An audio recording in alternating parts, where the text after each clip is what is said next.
نحمده ونصلي على رسوله الكريم اما بعد فاعوذ بالله من الشيطان الرجيم بسم الله الرحمن الرحيم رب اشرح لي صدري ويسر لي امري واحلل عقدة من لساني يفقهوا قولي.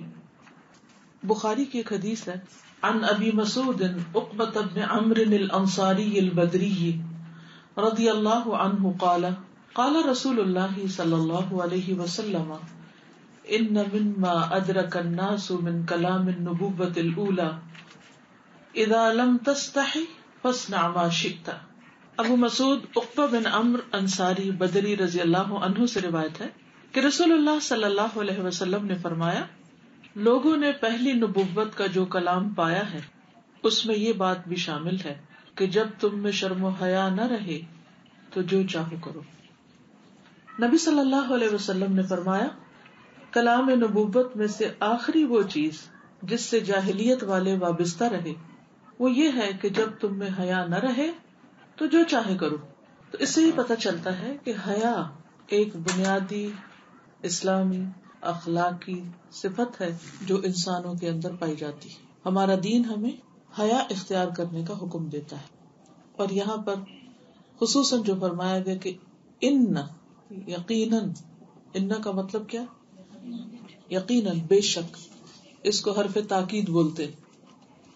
ان مما ادرک الناس، یعنی یقینی طور پر جو چیز پچھلی شریعتوں میں بھی پائی گئی اور نبی صلی اللہ علیہ وسلم کی شریعت میں بھی جس کو ایمفیسائز کیا گیا اور جس کو ایمان کا ایک حصہ بتایا گیا، وہ کیا ہے؟ حیا، کہ وہ انسانوں کے اندر ضروری ہے. اور سابقہ نبوت سے مراد نبی صلی اللہ علیہ وسلم سے پہلے کی جو نبوتیں تھی، جو بھی انبیاء آئے ان کو جو تعلیمات دی گئی تھی. معنی اس کا کیا ہے کہ اذا لم تستحی، جب تم حیا نہ کرو، یعنی جب تمہارے اندر حیا نہ ہوگی تو تم جو چاہتے ہوگے کرتے ہوگے.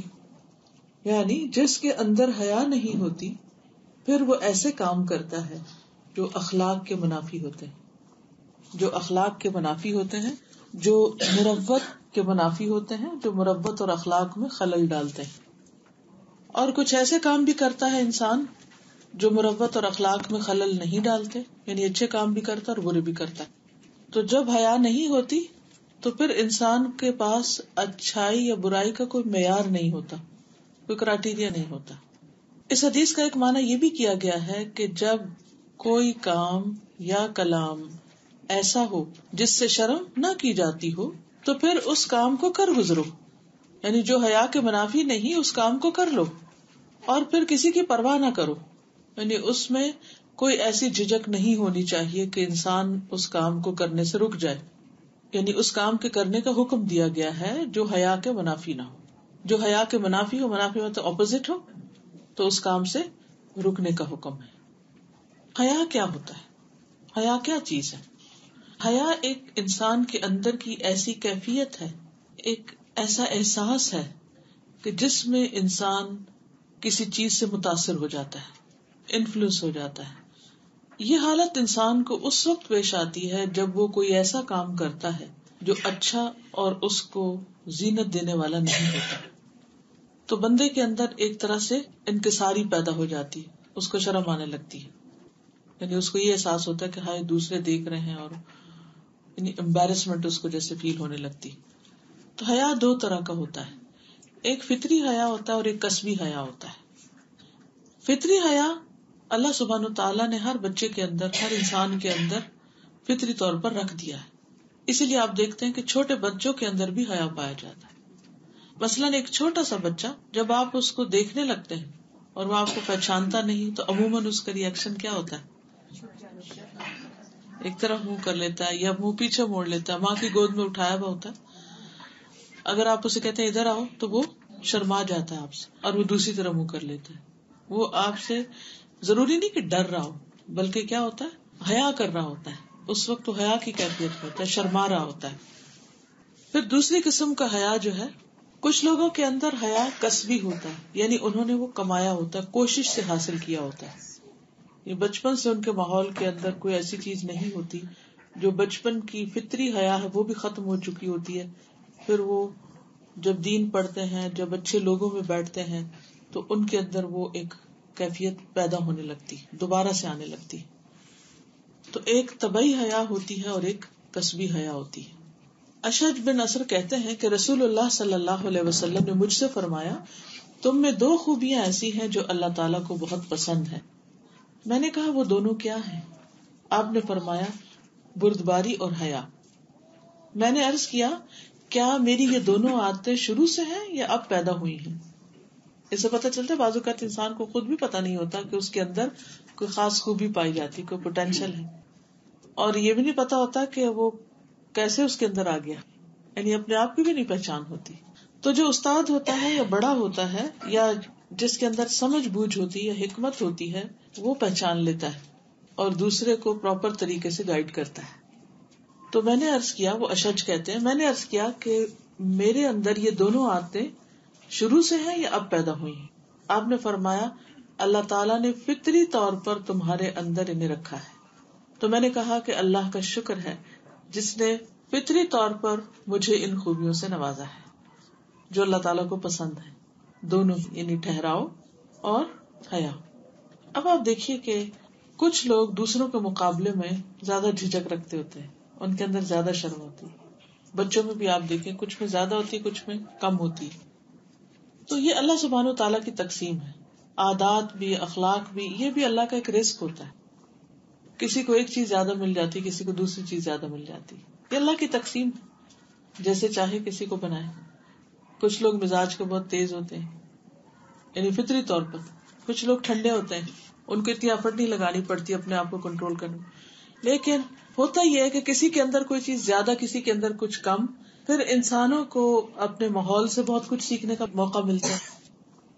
پھر اللہ سبحانہ وتعالیٰ نے دین کے ذریعے ہمارے لیے ایک کرائیٹیریا سیٹ کر دیا اور ایک سٹینڈرڈ سیٹ کر دیا کہ تمہیں اس سے اچیو کرنا ہے. اب ہو سکتا ہے کہ آپ میں سے کوئی یہ کہے کہ اچھا کچھ لوگوں کو تو کچھ بھی ایفرٹ نہیں لگانی پڑتی، ان کے اندر تو پہلے سے سب کچھ موجود ہے.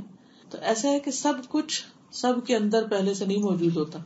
کسی کے اندر ایک چیز ہوتی ہے، کسی کے اندر دوسری چیز ہوتی ہے.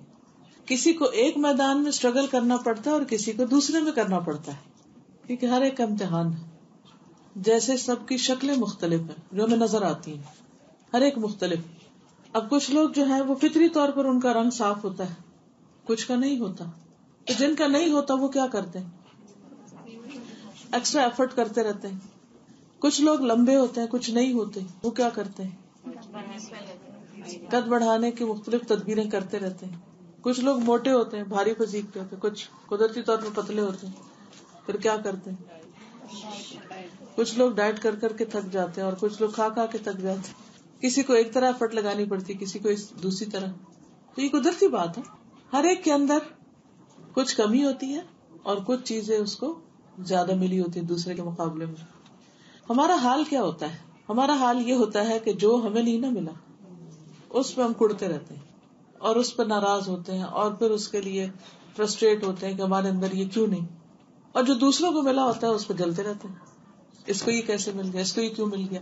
اور پھر ہم سوچتے ہیں کہ ہم سیلف پٹی کا شکار ہو جاتے ہیں کہ ہاں یہ تو کتنا لکی ہے، اس کو تو ایک دفعہ پڑھ کے ہی سب کچھ سمجھ آ جاتا ہے اور مجھے تو 10 دفعہ پڑھ کے بھی نہیں سبق یاد ہوتا. فلاں تو عمر میں بھی مجھ سے بڑا، پھر بھی اس کا حافظہ اچھا ہے اور میرا تو ابھی سے یہ حال ہو گیا ہے.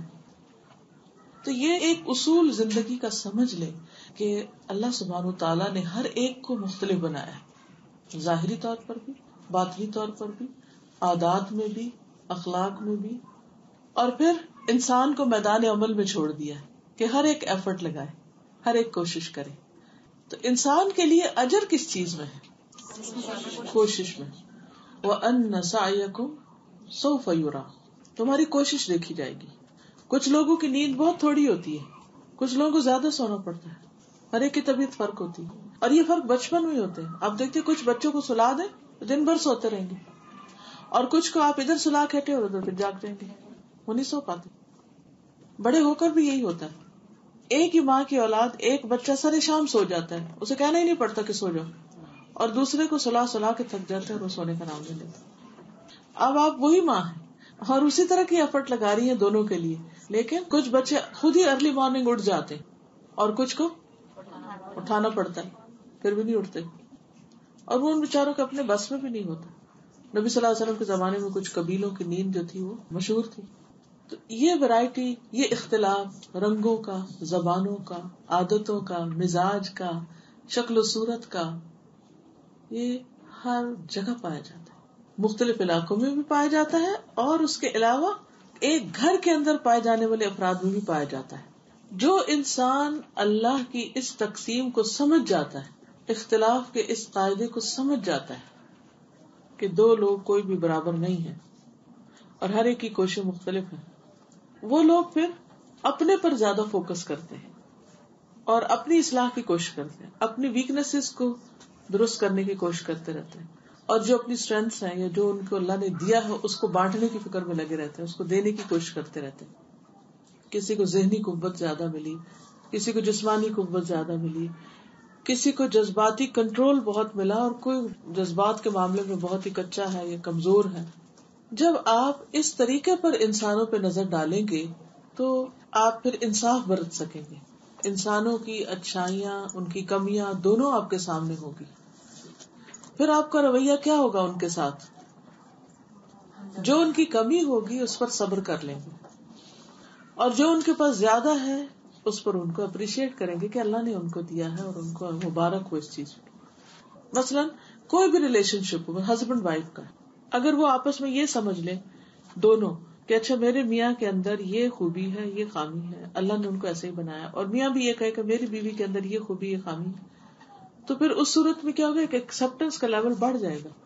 ورنہ تو انسان اسی پہ رو رو کے زندگی برباد کر لے گا کہ اس میں یہ خامی کیوں ہے، اس میں یہ کمی کیوں ہے. بہت سی خواتین اس بات کو مانتی کہ ہمارے شوہر جو ہے بہت اچھے ہیں، لیکن ان کی جو یہ ایک خامی ہے نا، اس نے زندگی حرام کی ہوئی. وہ چاہتے کیا ہے کہ ان کو کوئی مشکل نہ پیش، انہیں کچھ نہ کرنا پڑے، ہر چیز بنی بنائی ملے. اگر ہر چیز بنی بنائی ملے تو پھر انسان کا امتحان کیا ہے اور انسان کی کوشش کہاں ہوگی، کہاں کوشش لگائے گا. جیسے ہمیں ماں کے پیٹ سے علم نہیں ملتا، اگر ہمیں سمجھے مل جاتا تو ہم میں سے کوئی کوشش کرتا قرآن حفظ کرنے کی یا صورتیں یاد کرنے کی یا تجوید ٹھیک کرنے کی یا کچھ. سب کچھ آٹومیٹکلی پروگرامڈ ہوتا اور بس بٹن دبانے کی دیر تھی اور چل پڑتی مشین سب کی. ایسا نہیں کیا گیا. کیوں؟ سوچیے اور بتائیے مجھے کیوں نہیں کیا گیا. پھر جنت اور دوزخ کا تو مطلب ہی کوئی نہیں، پھر ہمارے بھیجنے کا مقصد ہی نہیں تھا. پھر کرنے کے لیے کیا کام رہ جاتا. جو چیز اسٹرگل سے ملتی ہے اس کا اپنا ہی ایک مزہ ہوتا ہے. بالکل. اور زندگی بے مقصد ہوتی، روبوٹ مشینوں کی طرح گھومتے پھرتے رہتے، کبھی ایک بٹن دبا دیتے کبھی دوسرے کو. لوگوں کے درجات بلند ہونے کا بھی ایک کرائیٹیریا بنتا ہے کہ کس نے کس معاملے میں کتنا زور لگایا ہے، کتنی کوشش کی. کیونکہ اللہ تعالیٰ کوشش دیکھیں گے. اگر سارے اچھے ہوں اور سارے بہت کائنڈ ہوں، بہت کیئرنگ ہوں، تو اس کی بھی یکسانیت ہو جائے گی. اور پھر جب وہ یکسانیت ہو جائے گی تو کسی کی کیئر کا پتہ ہی نہیں چلے گا آپ کو کہ کون کتنا اچھا ہے. کسی کی اچھائی پہچاننے کا بھی موقع نہیں رہے گا. یہ وہی ہے لیس للانسان الا ما سعى وان سعيكم سوف يرى. ایک اسٹوڈینٹ خاتون اپنے ایکسپیرینس بتا رہی تھی کہ انہوں نے ڈیسیژن لیا کہ اپنے ہسبینڈ سے ڈیورس لیں گے. بچوں سے بات کی تو بچوں نے کہا کہ ہاں ٹھیک ہے سب کچھ ہے. تو خیر کچھ دن کے بعد انہوں نے پھر کہا کہ میں ڈیورس نہیں لوں گی نا. تو بچے تھوڑے حیران ہوئے، بچوں کو زیادہ وہ شوق تھا. تو انہوں نے کہا کہ آپ نے کیوں فیصلہ چینج کیا؟ تو وہ کہتی ہیں کہ میں نے ان 9 باتوں کے بارے میں سوچا جو تمہارے باپ میں اچھی تھی اور اس ایک بات کو چھوڑ دیا جو اس میں بری تھی. تو بات وہی ہے کہ اگر دونوں چیزیں ہم دیکھیں، اچھائیاں بھی ہیں اور خامیاں بھی ہیں، تو آپ دیکھیں استاذ صرف ایک انہوں نے سوچ بدلی تو ان کا گھر بچ گیا نا. بالکل. ہر ریلیشن میں یہی ہوتا ہے. کوئی بھی جو ریلیشن شپ ہوتا ہے نا ان کے اندر یہی چیز چلتی ہے، چاہے وہ ہسبینڈ وائف ہو یا بہن بھائی ہوں یا کوئی اور اسی طرح کے رشتے ہوں. تو عام طور پر ہمارے اندر کیا ہوتا ہے کہ ہم کسی ایک چیز کو اپنے لیے ناقابل برداشت سمجھ لیتے ہیں، اور اس میں آپ دیکھیے کہ عموماً ہم باقی چیزیں بھول کر تو صرف اس ایک چیز کو لے کے بیٹھ جاتے ہیں اور اس کو اپنے سر پہ سوار کر لیتے ہیں. اور جب کوئی چیز سر پہ سوار ہو جاتی ہے تو پھر سوچنے سمجھنے کی صلاحیت مفقود ہو جاتی ہے، پھر سر بوجھل ہو جاتا ہے، پھر کچھ کرنے کے قابل نہیں رہتے. وہ سر اللہ نے جس کام کے لیے بنایا تھا، وہ عقل جو اتنی بڑی دی تھی کسی کام کے لیے، وہ چینلائز ہی نہیں ہوتی، وہ اس طرف جاتی نہیں، وہ پلٹ پلٹ کے اتنی ہی بڑی بڑی غلط باتیں سوچتی ہے جو منفی رویہ ہوتا ہے، ڈسٹرکٹیو رویہ. طبیعتوں کے اختلاف سے، رائے کے اختلاف سے، اپروچ کے اختلاف سے ہم ایک دوسرے سے بہت کچھ سیکھتے بھی ہیں اگر ہم برداشت کی قوت رکھتے ہو. ورنہ عموماً کیا ہوتا ہے، ہم برداشت نہیں کرتے، صرف اپنی بات پہ ڈٹے رہتے ہیں. تو ایسے لوگ جو صرف اپنی بات پہ ڈٹے رہے پھر وہ مزید کچھ سیکھ نہیں سکتے. تو ہم بات کر رہے تھے حیا کی. حیا اللہ سبحانہ وتعالیٰ کی صفت بھی ہے. حدیث میں آتا ہے ان ربکم حی کریم یستحیی من عبدہ ان یرفع الیہ یدیہ فیردہما صفرا. نبی صلی اللہ علیہ وسلم نے فرمایا تمہارا پروردگار بہت باحیا اور معزز ہے، اسے اس بات سے حیا آتی ہے کہ اس کا بندہ اس کے سامنے اپنے دونوں ہاتھ پھیلائے، مانگے اس سے، پھر وہ اس کے ہاتھ خالی ہی لوٹا دے. تو اس سے کیا پتہ چلتا ہے دعا کی اہمیت. شابش کہ مانگتے رہنا چاہیے. ہم کہتے ہیں نا ہماری سنی نہیں گئی یا ہماری دعا قبول نہیں ہوگی. ایک شخص یہاں ہو جو کسی کو یہاں بیٹھنے نہ دے کیونکہ میں بار بار ڈسٹریکٹ ہو رہی ہوں. اگر کوئی ایک بھی یہاں بیٹھ گیا تو پھر کیا ہوگا، دروازہ کھلا چھوڑ دیجیے. جب بھی مل جل کے کچھ کام کرتے ہیں نا تو اس کے کچھ قاعدے کچھ طریقے ہوتے ہیں. آپ میں سے بہت سارے لوگ یا تو پڑھ رہے ہیں یا پڑھا رہے ہیں. تو پڑھنا پڑھانا صرف کتاب پڑھ کے سنانا یا کوئی علم کو ایک سے اٹھا کے تو دوسرے پہ ڈال دینا یہ نہیں ہوتا. یہ سیکھنا سکھانا جو ہوتا ہے یہ ایک تربیت کا عمل ہوتا ہے. اسی لیے نبی صلی اللہ علیہ وسلم نے یعلمہم الکتاب و یزکیہم کا کام کیا ہے. ایک طرف تعلیم دی ہے، دوسری طرف تزکیہ کیا. تزکیہ کیا ہوتا ہے؟ تزکیہ میں دو چیزیں ہوتی ہیں، ایک ہوتا ہے تخلیہ اور ایک ہوتا ہے تحلیہ. تخلیہ ہوتا ہے کسی چیز کو خالی کرنا اور تحلیہ ہوتا ہے کسی چیز کو بیوٹیفائی کرنا. حلیہ سے، حلیہ کہتے ہیں نا زیور کو. تو تعلیم کا کام اس وقت تک درست نہیں ہوتا یا وہ تعلیم فائدہ مند نہیں ہوتی جس میں تزکیہ نہ ہو، کہ ہماری بری عادتیں ہمارے اندر سے اس کی جڑیں نہ اکھڑے اور ان کی جگہ نئے پودے نہ لگے. اگر ایک پیس آف لینڈ آپ کو ملے جس میں اٹ پٹانگ قسم کی جھاڑ جنکار اگی ہوئی ہے تو ایک تو یہ ہے کہ آپ اسی کو پانی دے دے کے بڑھا لیں، یعنی آپ پانی دیتے جائیں گے تو کیا ہوگا، وہ جھاڑ بڑھتی جائے گی، وہ جنگل اسی طرح اگتا جائے گا. اور اگر اس کا کوئی مالی ہے یا کوئی اس کا درست کرنے والا ہے تو وہ کیا کرے گا، ویڈز کو کیا کریں گے، نکالیں گے. ویڈز کا نکالنا بھی اتنا ہی امپورٹنٹ ہے ایک باغ کی خوبصورتی کے لیے جتنا نئے پودے لگانا. ہم عام طور پر کیا کرتے ہیں، تربیت کے بغیر علم دیتے جاتے ہیں، نتیجے میں اگتا کیا ہے اور کیا بڑا ہو جاتا ہے لوگوں کے اندر، ان کی انا، ان کی بری عادتیں اور پختہ ہو جاتی ہے کیونکہ وہ ساتھ ساتھ جسٹیفائی کرتے جاتے ہیں اپنے آپ. تو ان کی شخصیتوں کے اندر کوئی خوبصورتی آتی نہیں، ان کی بات میں، ان کے مزاج میں، ان کے معاملے میں، ان کے رویے میں نہیں ہے، کیونکہ ادھورا کام ہوتا ہے.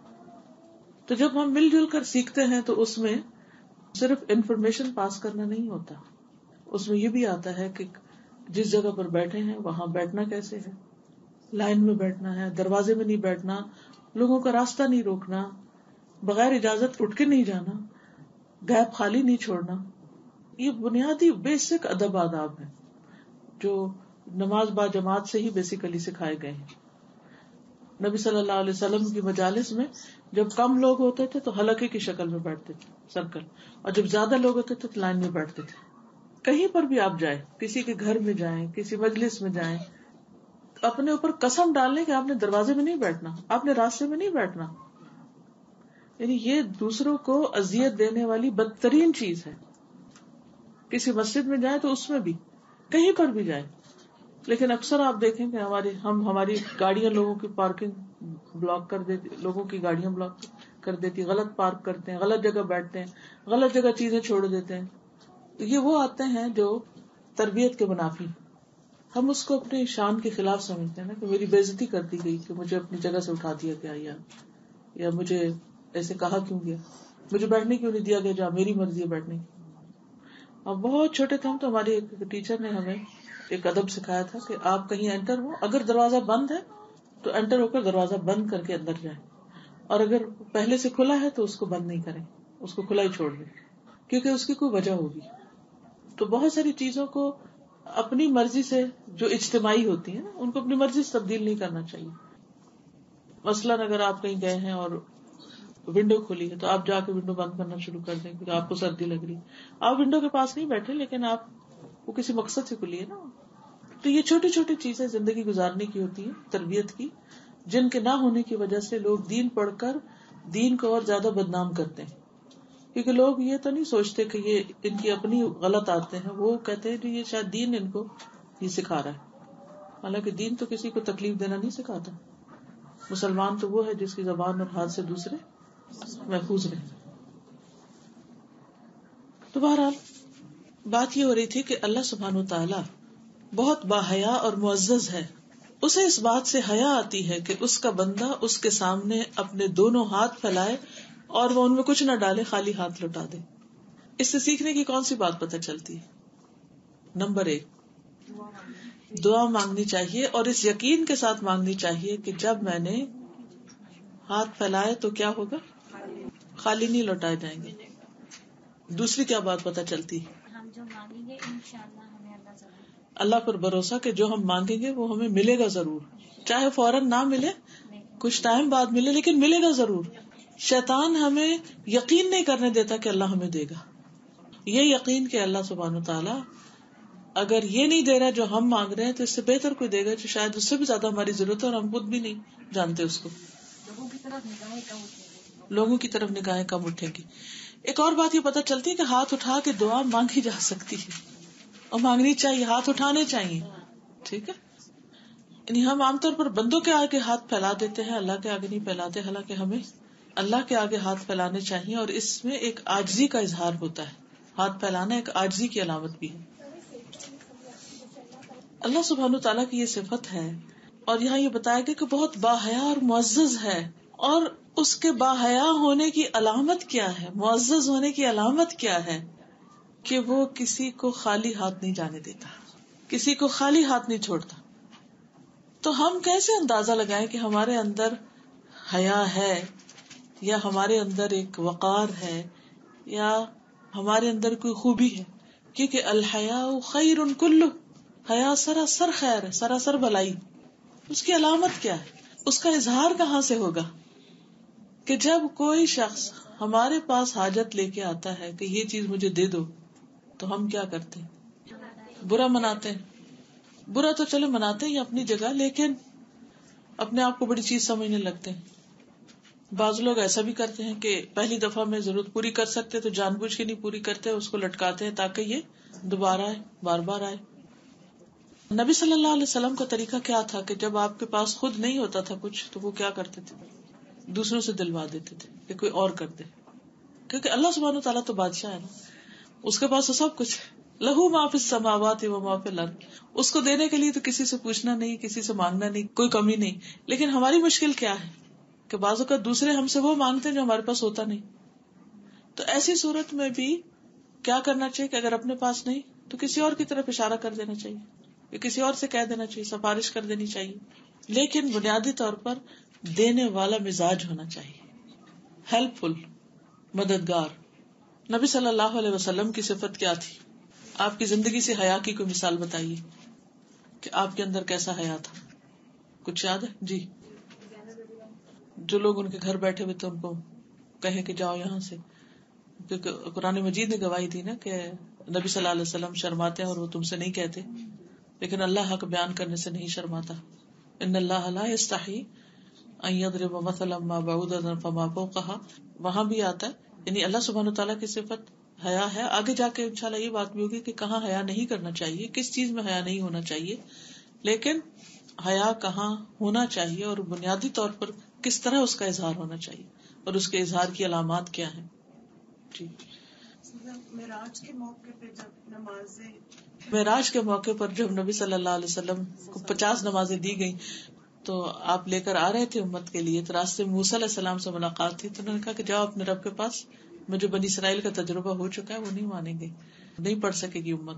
تو آپ واپس گئے تو 5 کم کر دی گئی, پھر آئے, پھر انہوں نے بھیجا, پھر 5 کم کی گئی, پھر آئے, پھر گئے, پھر آئے, پھر گئے, حتیٰ کہ آخری 5 رہ گئی. انہوں نے کہا کہ نہیں یہ بھی نہیں پڑھ پائیں گے, ابھی بھی جائیں. انہوں نے کہا مجھے حیا تھی, کیونکہ 5 کر کے کم ہو رہی تھی نا, تو اگر آخری 5 پہ بھی چلے جاتے تو باقی تو پھر کچھ رہتا ہی نہ, تو ساری ختم ہو جاتی.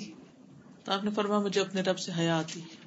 اس سے یہ پتا چلتا کہ جو با حیا انسان ہوتا ہے وہ عقل مند بھی ہوتا ہے, اور وہ جب دوسرے سے مانگتا ہے کچھ یا کوئی مطالبہ کرتا ہے تو وہ ایک اندازہ رکھتا ہے کہ کہاں تک جانا ہے, ٹو واٹ ایکسٹینٹ دوسرے سے مانگنا ہے یا دوسرے سے کچھ کہنا ہے.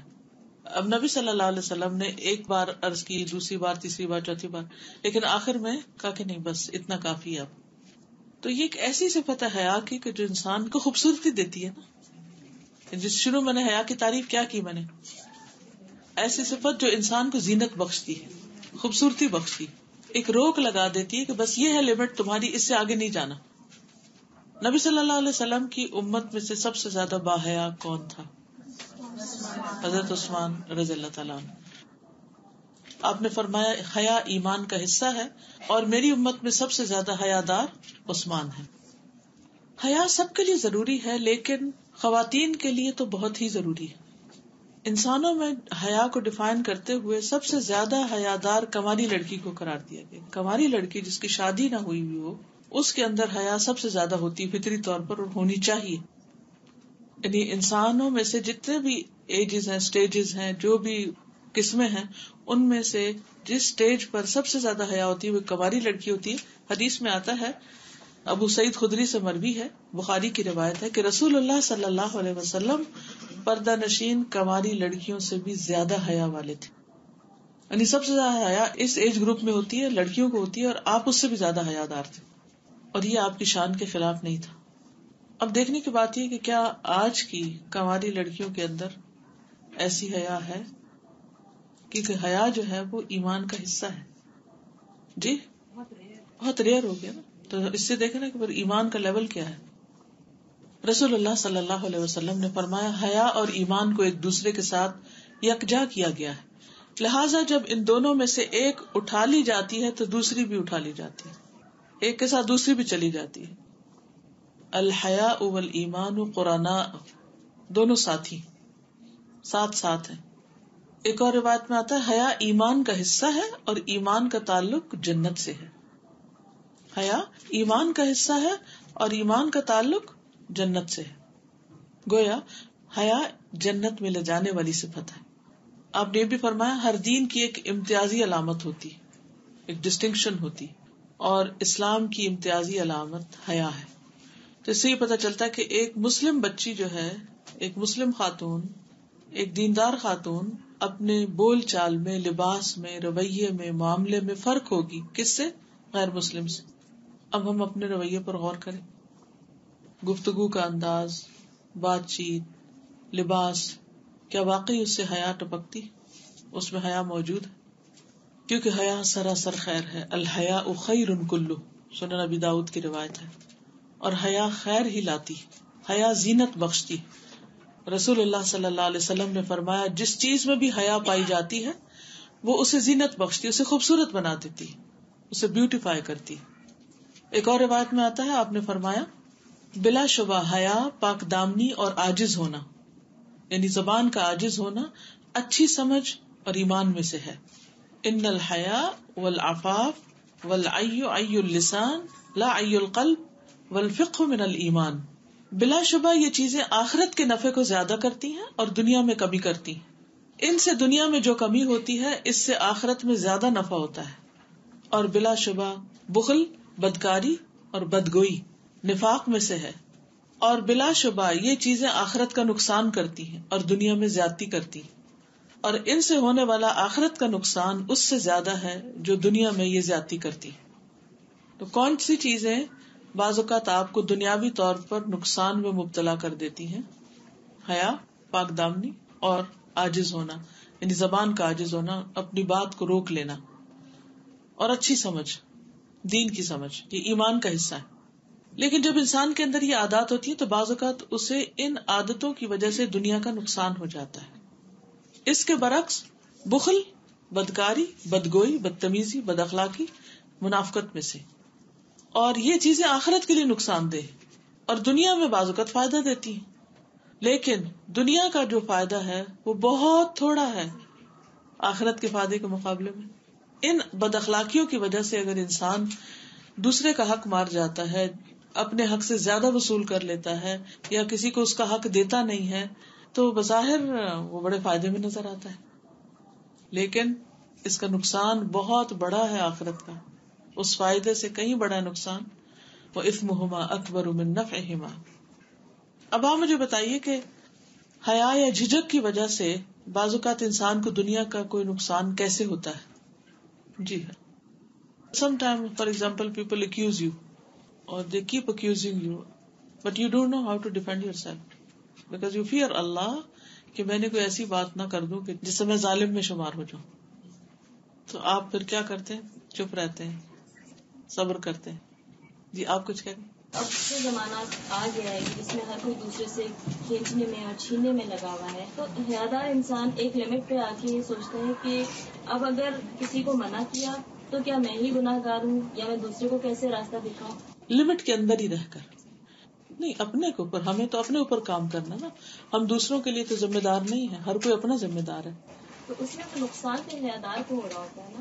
تو کوئی بات نہیں، یہی تو بتایا گیا حدیث کے آخر میں کیا آیا؟ وَمَا يَنْقُصْنَ مِنَ الْآخِرَةِ أَكْثَرُ مِمَّا يَزِدْنَ مِنَ الدُّنْيَا، کہ ان سے ہونے والا آخرت کا نقصان اس سے زیادہ جو دنیا میں یہ زیادتی کرتی ہیں، دنیا میں جو لوگ بینیفٹ لے جاتے ہیں. اور اس کے برعکس جو چیزیں دنیا میں فائدہ دے رہی ہیں اس بدتمیزی اور بد اخلاقی کی وجہ سے، اس کے عوض یا ایکول آخرت کا جو نقصان ہو رہا ہے وہ بہت بڑا ہے. تو ہمیں صرف دنیا کو سامنے رکھ کے تو جینا ہی نہیں، ہمیں تو آخرت کو سامنے رکھ کے جینا ہے. تو کہیں اگر نقصان بھی ہو جائے تو کوئی بات نہیں، اس کے بدلے میں اللہ سبحانہ وتعالیٰ آخرت میں بہت کچھ دینے والا ہے جو ہمیشہ ہمیشہ کے لیے. جی آپ کچھ.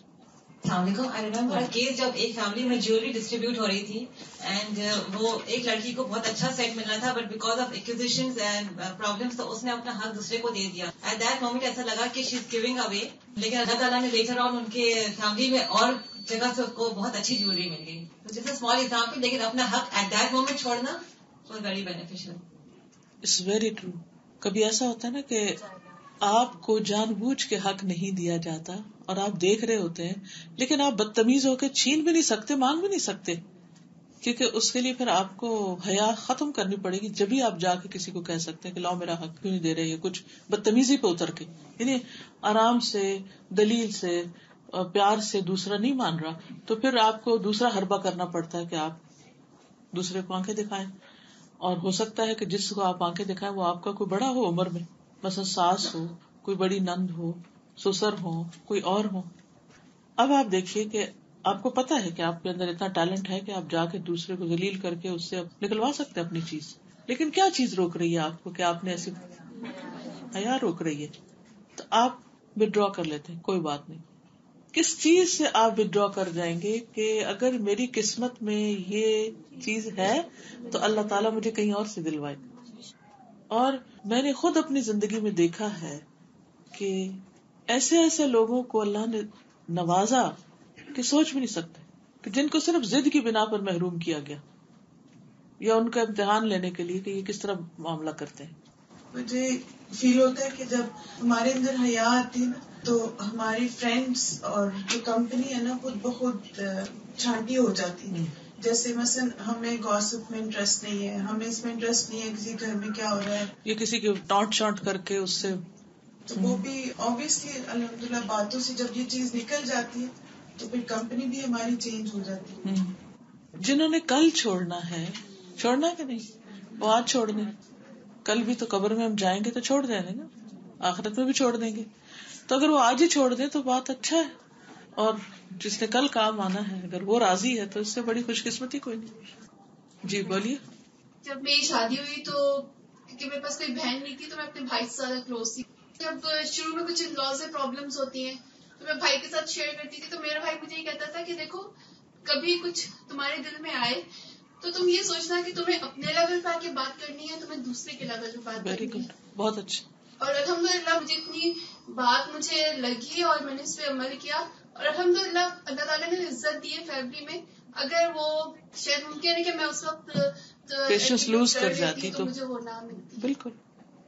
عام طور پر یہ ہوتا ہے کہ جب آپ حیا کے دائرے میں، اخلاق کے دائرے میں رہ کے بات کرتے ہیں تو آس پاس کے لوگ اتنا پرووک کرتے ہیں کہ کب تک خاموش رہو گی، کب تک تم اپنے حق کو کمپرومائز کرتی رہو گی، کب تک تمہارے ساتھ یہ ظلم ہوتا رہے گا.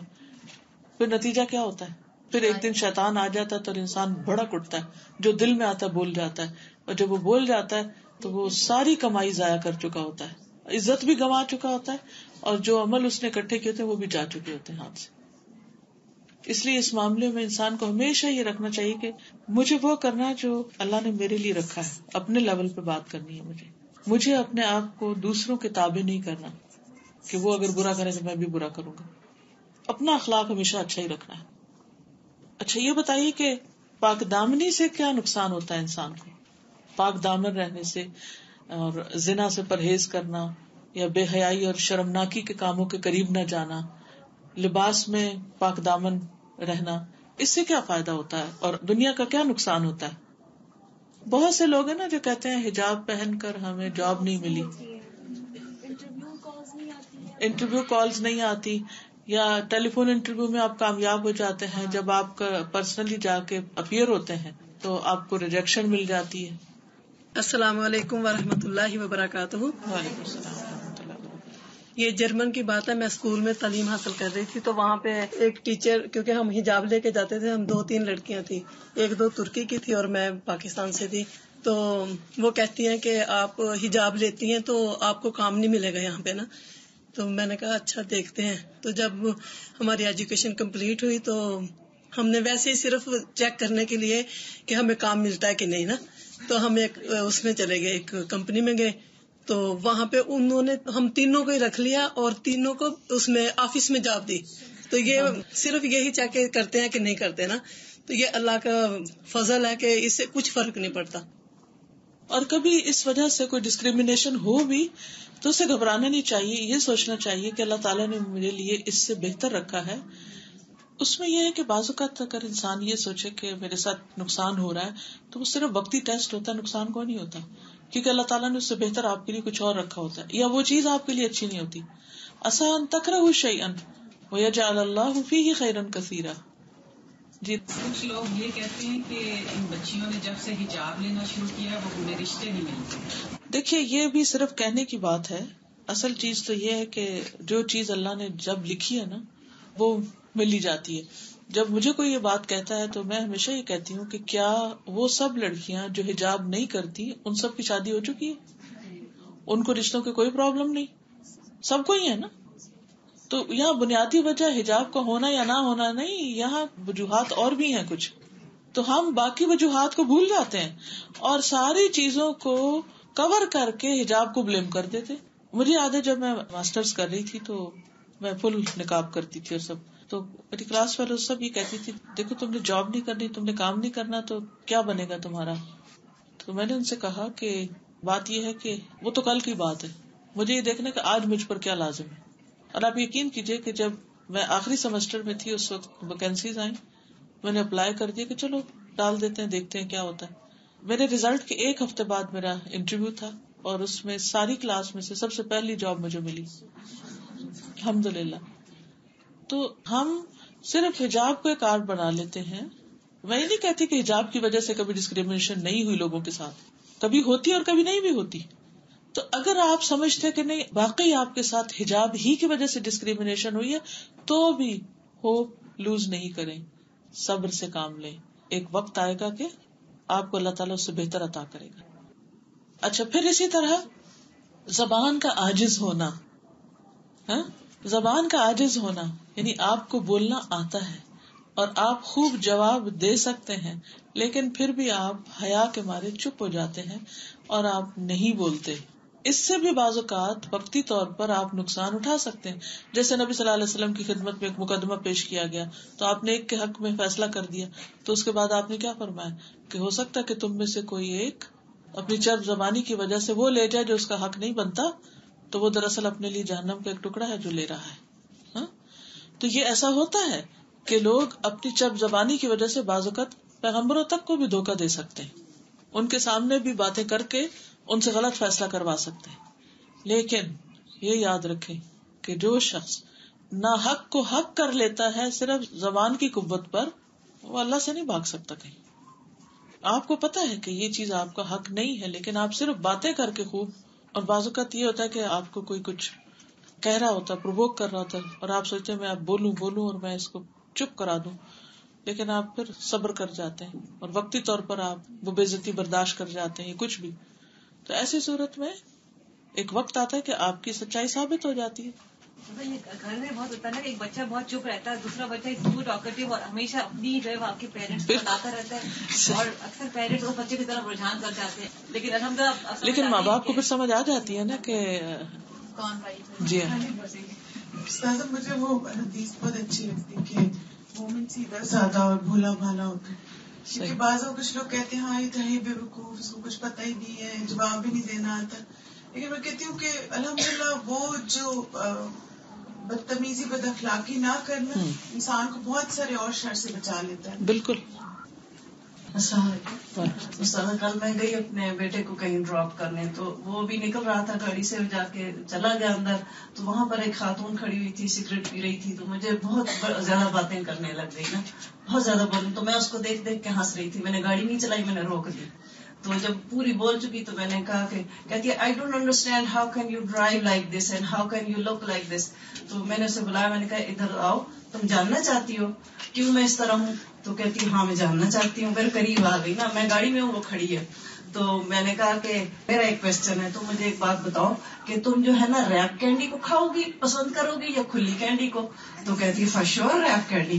تو پھر ایک دم میری طرف دیکھ کے ہنس پڑی، کہتی یو گاٹ می. پھر میں نے کہا okay thank you very much, now I have one request. کہتی ہے واٹ از دیٹ؟ مگر you will listen to my request? کہتی yes sure, tell me what is your request. میں نے کہا گو سرچ اباؤٹ اسلام. کہتی ہے آئی نو اباؤٹ اسلام. میں نے کہا if you new you would never ask me this question. Okay.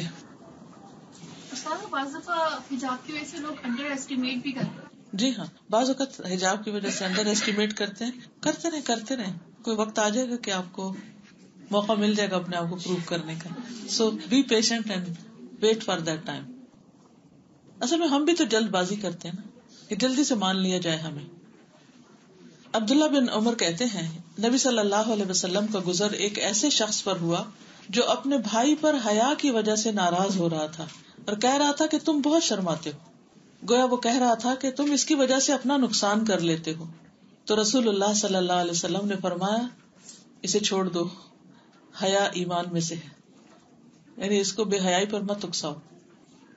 پھر اسی طرح یہ ہے کہ نبی صلی اللہ علیہ وسلم نے فرمایا اللہ سے زیادہ کوئی اور غیرت مند نہیں، اسی لیے اس نے بے حیائیوں کو حرام کیا ہے، خواہ ظاہر میں ہو یا پوشیدہ ہو. اب یہاں پر حیا کا ایک اور پہلو ڈسکس کیا جائے گا، اور وہ ہے لباس سے متعلق، جسم کے چھپانے سے متعلق، سطر کے ڈھانپنے سے متعلق. تو ننگا ہونا جو ہے یہ بے حیائی میں سے ہے.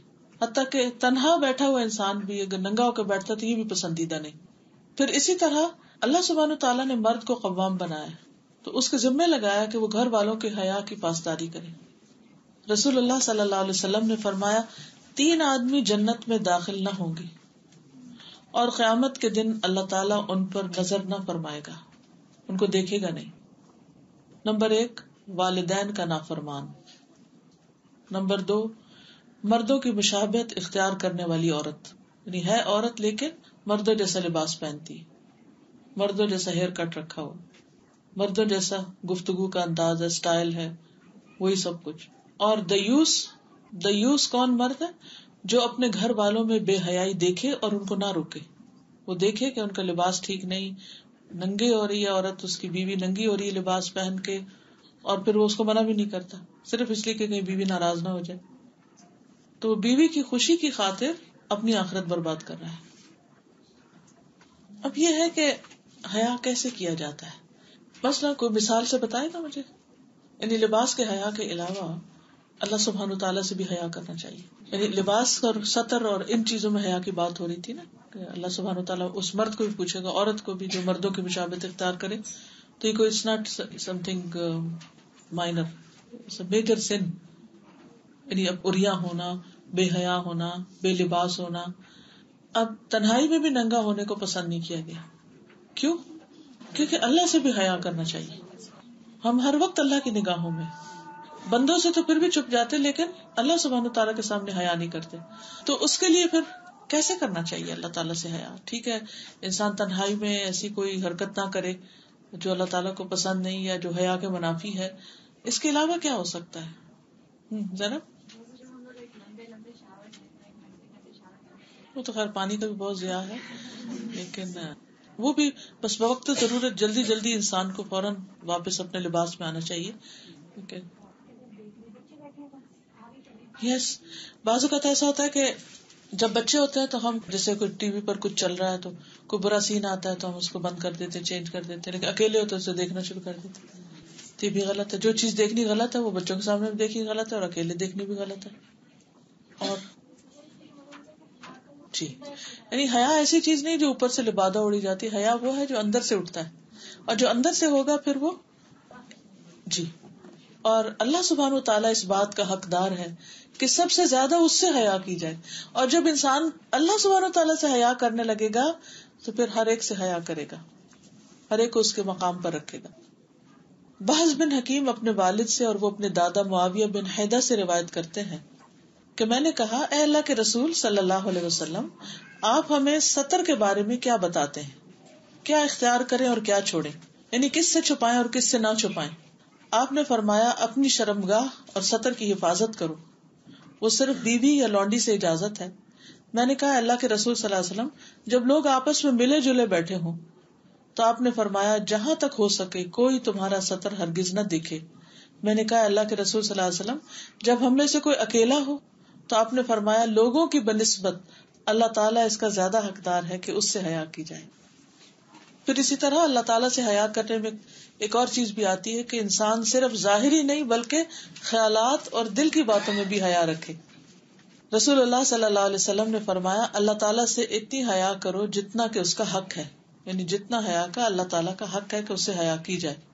ہم نے عرض کیا یا رسول اللہ صلی اللہ علیہ وسلم اللہ کا شکر ہے کہ ہم اس سے حیا کرتے ہیں.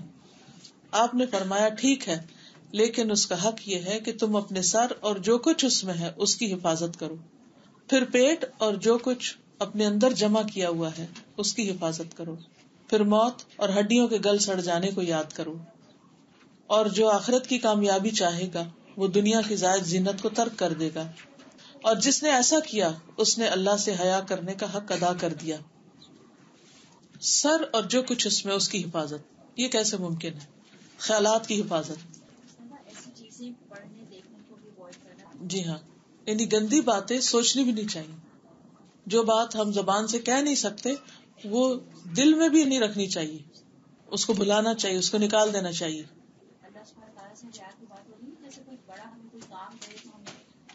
ویری گڈ پوائنٹ, آپ نے بہت ہی ریلیونٹ بات کی. ایک حدیث سے بھی ہمیں یہ بات پتہ چلتی ہے کہ تم اللہ سے اس طرح حیا کرو جس طرح اپنی قوم کے کسی بڑے سے حیا کرتے ہو. یعنی کسی بڑے کے سامنے دیکھ کر ہم ایک دم چپ ہو جاتے ہیں, ایک دم سمٹ جاتے ہیں, ایک دم ہم کانشیس ہو جاتے ہیں. تو فرمایا کہ اللہ سے بھی ایسے ہی حیا کرو. حیا اور تقویٰ میں پھر کیا ڈفرنس ہوگا؟ تقویٰ تو بنیادی خوبی ہے جس کی وجہ سے انسان نیکیوں پر چلتا ہے, برائیوں سے رکتا ہے, وہ تو وسیع معنوں میں. یہاں کانٹیکسٹ یہ ہے کہ ہم کس طرح حیا کریں. یعنی ایک ہے نا جیسے شروع میں ہم نے بات کی تھی کہ اللہ تعالیٰ حیا کرتا ہے, اور ایک یہ کہ ہمیں کرنا ہے. اب ہمیں کس طرح کرنا ہے اللہ تعالیٰ سے حیا؟ تو میرا سوال تھا سر اور جو کچھ اس میں ہے اس کی حفاظت کرو. سوچیے اس پر. جیسے نماز میں اور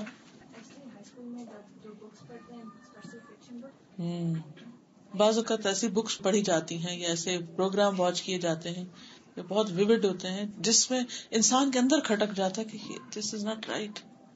اصل میں حیا وہ صفت ہے نا جس سے انسان کے اندر ایک معیار اس کو مل جاتا ہے کہ ٹھیک کیا اور کیا نہیں ہے. اللہ نے رکھا ہی اس لیے انسان کے اندر کہ خود جج کر سکے. سیرہ کے لیسن میں نبی صلی اللہ علیہ وسلم کی ایک کوالٹی آپ نے بہت ایمفیسائز کی تھی نا کہ پازیٹیو سوچ. آپ نے کہا تھا کہ تھاٹ بیکمز ایکشن. تو سوچ اچھی ہوگی تبھی عمل بھی اچھا ہوگا, اور اگر سوچ گندی ہے تو ظاہر پھر عمل بھی ویسا ہی ہوگا. کل ہی مجھے کسی بچوں کی کتاب کا ایک صفحہ بھیجا, اس میں ایک کارٹون بھی بنے ہوئے تھے اور اوپر ایک پیراگراف لکھا ہوا تھا. اتفاق سے میں نے ڈیلیٹ کر دیا, میں نے آپ کو دکھاتی. تو اس میں انہوں نے ڈرا کر کے بتایا ہوا تھا کہ when a person thinks negatively تو how his face becomes. جب تھوڑے سے سوچتا ہے تو ایسا ہوتا ہے، پھر جب وہ زیادہ بار بار سوچتا ہے تو ایسا ہو جاتا ہے، پھر تیسرا پھر چوتھا، اور آخری تو بالکل شیطانی شکل بنی ہوئی تھی. یہ پورا کا پورا شیطان ہو جاتا ہے جب منفی سوچتا ہے. اس کے چہرے پہ بھی آ جاتی ہے، اس کی آنکھیں، اس کے کان، اس کے ایکشن، اس کی آواز، اس کی ہر چیز میں وہ چیز نظر آنے لگتی ہے. جب کانسٹینٹلی انسان ان باتوں کو دماغ میں، یعنی کہ دماغ میں بار بار رہتا، بار بار کسی بھی قسم کی منفی باتیں، بے حیائی کی باتیں یا دوسروں کے بارے میں برا سوچنا کرتے کرتے انسان کے چہرے سے ظاہر ہونے لگتا ہے. پھر پیٹ اور جو کچھ اس میں، اس کی حفاظت، حلال حرام. اب ہمیں پتا ہے یہ چیز حلال ہے یا نہیں ہے، تو ہم بعض اوقات کیا سوچتے ہیں، کیا کرتے ہیں، اچھا کوئی نہیں، بسم اللہ پڑھو اور کھا لو. پھر کھٹک تو رہتی ہے پھر بھی، چاہے بسم اللہ پڑھ لیں. اسی طرح سطر پوشی کا دھیان رکھنا. رسول اللہ صلی اللہ علیہ وسلم نے ایک آدمی کو دیکھا کہ وہ ایک کھلی جگہ میں کپڑا باندھے بغیر نہا رہا ہے، اوپن. تو آپ ممبر پر چڑھے، اللہ تعالیٰ کی حمد و ثنا بیان کی، پھر فرمایا اللہ تعالیٰ انتہائی حیا والا اور پردہ پوش ہے، حیا اور پردہ پوشی کو پسند کرتا ہے. سو تم میں سے جب کوئی غسل کرنے لگے تو پردہ کر لے. یعنی ایسے اوپن ایئر میں نہیں نہائے ننگا ہو کر. گاؤں وغیرہ میں ہوتا ہے نا، واش روم نہیں ہوتے، اوپر سے کھلے ہوتے ہیں، تو اوپر سے دوسرے گھروں سے جھانک پڑ رہی تھی. تو اگر ایسی کوئی جگہ ہو تو انسان کو بالکل پھر ننگے ہو کے نہیں نہانا چاہیے. یا تو اپنے اوپر کچھ ہو، یا پھر جہاں نہا رہا ہے اس میں اوپر کچھ کپڑا ڈال دیا جائے، کوئی چادر وغیرہ ڈال دی جائے. عبداللہ بن حارث سے مروی کہ ایک مرتبہ وہ اپنے ساتھی کے ساتھ ایمن اور چند قریشی نوجوانوں کے پاس سے گزرے. یعنی حضرت ابو عبداللہ بن حارث اپنے ایک ساتھی کے ساتھ جس کا نام ایمن تھا، کچھ قریشی نوجوانوں کے پاس سے گزرے جنہوں نے اپنے تہبند اتار کے لپیٹ کر ان کو کوڑا بنا لیا تھا. یعنی اتار کے چادریں تو وہ نہیں ہوتا رول کر کر کر کر کے تو وہ رسیاں بنا لیتے، تو اس میں کھیل میں ایک دوسرے کو مار رہے تھے.